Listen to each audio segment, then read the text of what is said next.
सोलापूरकरांनी हाताने विणलेले वस्त्र प्रभू श्रीरामांच्या मूर्तीला घालण्यात येणार। शेकडो वर्षानंतर अयोध्यामध्ये प्रभू श्री रामचंद्रांच्या मूर्तीची प्रतिष्ठापना होणार आहे।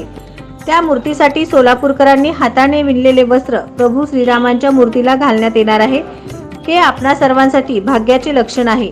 त्यामुळे सोलापूरकरांनी विवेकानंद केंद्राच्या धागा विणूया श्रीरामांसाठी या उपक्रमात सहभागी व्हावे असे आवाहन ज्येष्ठ निरूपणकार विवेक घळसासी यांनी केले। या उपक्रमाचा शुभारंभ आज करण्यात आला। यावेळी ज्येष्ठ निरूपणकार विवेक घळसासी, वालचंद शिक्षण समूहाचे प्रमुख डॉक्टर रणजित गांधी, आमदार सुभाष देशमुख, उद्योजक व केंद्राचे नगर संचालक दीपक पाटील, चेंबर ऑफ कॉमर्सचे अध्यक्ष राजू राठी, सोलापूर जिल्हा यंत्रमाग संघटनेचे अध्यक्ष पेंटप्पा गड्डम, सुप्रसिद्ध स्त्रीरोग तज्ञ डॉक्टर शोभाताई शहा, तरुण भारतचे कार्यकारी संचालक दिलीप पेठे आदी मान्यवर उपस्थित होते। हा उपक्रम 5 ते 14 जानेवारी दरम्यान वालचंद महाविद्यालयासमोरील श्रीपंचमुखी हनुमान मंदिर येथे चालणार आहे।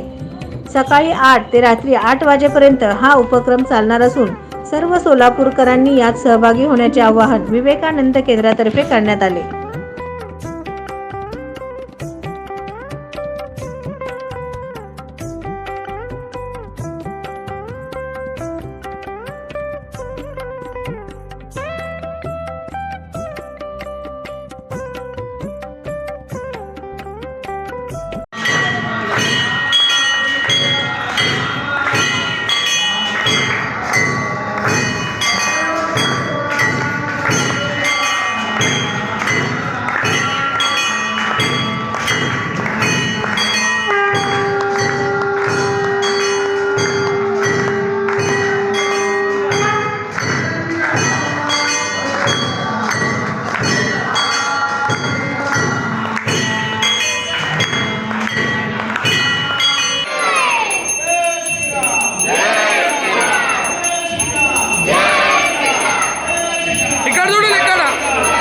मामा इकडे जोडून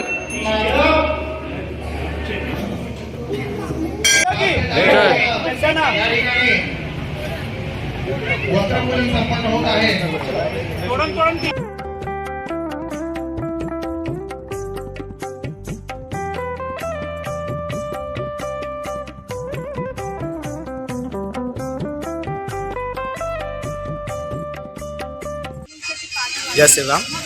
विवेकानंद केंद्र कन्याकुमारी सोलापूर, परमपूज्य श्री स्वामी श्री गोविंदगिरी जी व्यास यांच्या कृपा आशीर्वादाने 22 जानेवारी रोजी जे राम प्रतिष्ठान होणार आहे अयोध्यामध्ये, धागा विणूया प्रभू रामचंद्रासाठी हा उपक्रम राबवण्यात आलेला आहे। तर मी सगळ्या आपल्याला आवाहन करतो की यात आपण बी या उपक्रमामध्ये सहभागी व्हावं। जय श्रीराम।